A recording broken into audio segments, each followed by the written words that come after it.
gumigising tayo sa isang mundong puno ng impormasyon. Isang click lang, may balita.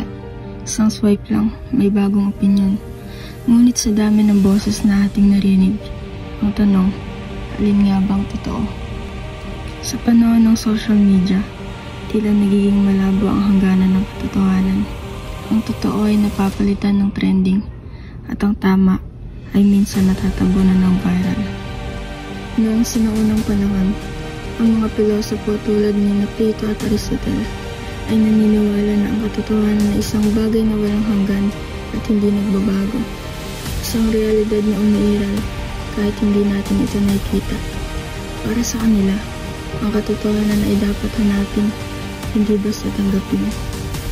Ngunit ngayon, sa panahon ng social media, tila nagbago ang anyo ng katotohanan.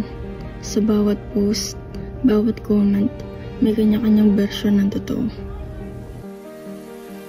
Sabi ni Immanuel Kant, gamitin mo ang iyong sariling pag-iisip at marahil ito ang dapat nating tandaan sa panahon ng social media.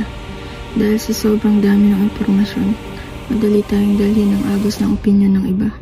Ngunit ang filosofiya ay nagtuturo sa atin na huwag basta maniwala, kundi mag-isip, magtanong at magsuri.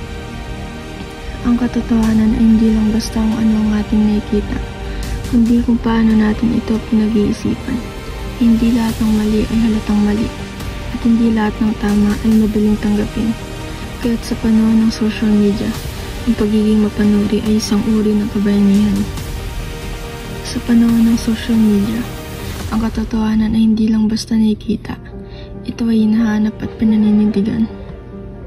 Dahil ang tunay na pilosopo ay hindi lamang nag-aakalang alam niya ang totoo, kundi patuloy na naghahanap ng katotohanan, kahit sa mundong puno ng ilusyon. Ang katotohanan ay hindi nagbuburas sa ingay ng mundo, basta't may mga taong patuloy na nag-iisip, nagsusuri at naninindigan.